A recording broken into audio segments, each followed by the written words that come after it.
with a look at the new Samsung Galaxy Tab 4 7-inch, which is now thinner, lighter, more compact with better specs than the Tab 3 from last year. This is also joined by a new 8.0 and 10.1 Tab 4. Now I'm looking at the Wi-Fi only version, white, but you can get this in black with a cellular version.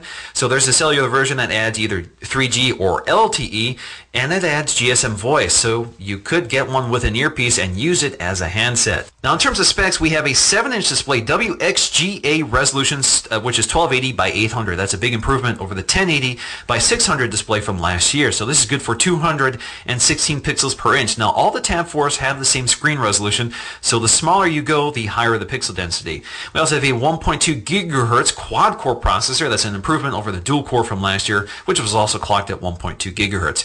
Now we have the same camera specs, 3 megapixel fixed focus camera, which is good for 720p HD video. Then we have a 1.3 megapixel front camera. We also have GPS and GLONASS built in. Now in terms of Wi-Fi, this supports Wi-Fi up to 802.11n. And we have a 4,000 milliamp hour battery. And we have 1.5 gigs of RAM. Again, an improvement over the 1 gig of RAM from last year. And we're running Android 4.4.2, a big improvement over 4.1, which the Tab 3 7-inch was stuck at last year. This also gets a new and improved version of TouchWiz, which brings it up to the design spec of the Galaxy S5. Alright, so let's just pop the box, slide it out. There we go, Galaxy Tab 4. So as multi-user mode and multi-window mode, which I'll explore in this video.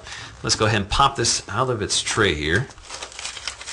There we go. Got a little plastic back panel, which is kind of stuck to the tray. Alright, so let's go ahead and peel off the front plastic. There you go. You have your 7-inch screen, which is now more edge-to-edge than before. You have much less bezel than the Tab 3 from last year. So it's a lot more compact. Now before we take a close look at the tablet, let's go ahead and take a look at some of the accessories they've included here. So we have a USB 2.0 cable, micro USB 2.0, so no 3.0 in this case. We also have our wall adapter, Samsung branded, which has a nice matte finish just like the tablet itself, no longer that glossy finish. Now we have our paperwork, which includes a quick start guide. We also have an incentive to register your Galaxy device with Samsung. We have instructions on how to upgrade the software, and then we have a very large book for health, safety, and warranty information, which is in multiple languages. Now look at the hardware design. Let's go ahead and boot this up. Just going to press and hold the power button, which is placed just above the volume button on the right-hand side.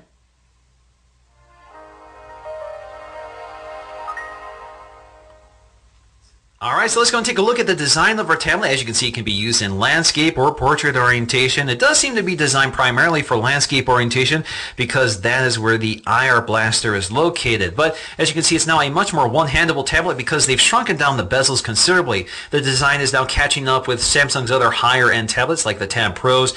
So you can see it's got a nice form factor overall. The display looks pretty bright and vivid, nice and colorful. Certainly not as vibrant as the OLED display on the GS5, and we'll talk more about the display a bit later. Now toward the Android controls here. So these pretty much catch up with the Tab Pros as well as the Galaxy S5. So we have a recent apps button as opposed to a menu button like we did with the Tab 3. We have our home button and back button, and as you can see here, they are not backlit like they are on the higher end tablets. Up top, it's pretty simple. Just a 1.3 megapixel front-facing VGA camera, so a fairly mediocre camera.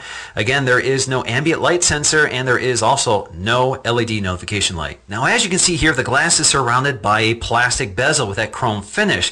Now, if you look at the edges, you can see that the back panel pretty much wraps around the edge to give you more of a unibody feel to it. It's a simpler design, feels a little more robust, doesn't look as elegant maybe as the one with the faux stitching like you get with the Tab or the 10.1 2014 edition or the Note 3. It's a much simpler design, but you also have that sort of leather finish with that grain to it, which gives you a nice grippable texture. It's not as slippery feeling as the glossy texture, and maybe a little more durable than the glossy finish.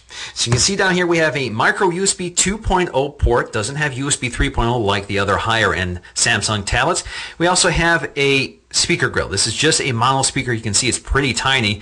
There is a bump out here to prevent you from muffling the speaker when you lay it flat on the table. Now up top we have our camera module, which is pretty basic. This is a 3.15 megapixel camera module with a fixed focus lens, so no autofocusing here, and of course there is no LED light. It does record video at 720p at 30 frames per second. Now along the right, the top side of the tablet in landscape orientation, you'll find a microphone, your sleep-wake button, as well as our volume rocker, which are plastic and color matched to the body. We also have our IR LED blaster for controlling AV equipment, and they do give you an included app, the Watch On app for controlling those devices. And then we have a micro SD card slot, which is hidden behind this door. This supports only 32 gig cards, while the other Tab 4s support 64 gig cards. Now along the top side, we have this little bump out for the headphone jack, and as you can see here, the camera module is fairly flush to the back. Alright, so let's take a look at the user interface. This is Android 4.4 with an updated version of TouchWiz. So as you can see, we have that unlock effect we've seen with the GS5. Now the interface is pretty familiar here. This is very similar to the Tab Pros I reviewed previously. So you can pinch in and out to see all of your home screens. You can select which one you want to be your home screen. You can add new home screens, and you can rearrange them. Now what you don't have here is the My Magazine feature we get with the Tab Pros, which I also reviewed previously. So this is a much simpler tablet. It's kind of bare bones in terms of its features. So we have our look at the camera app. Again, a pretty mediocre camera, 3.2 megapixels, good for 720p video. Does not have autofocusing, but you can pinch in and out to zoom, which is just digital cropping.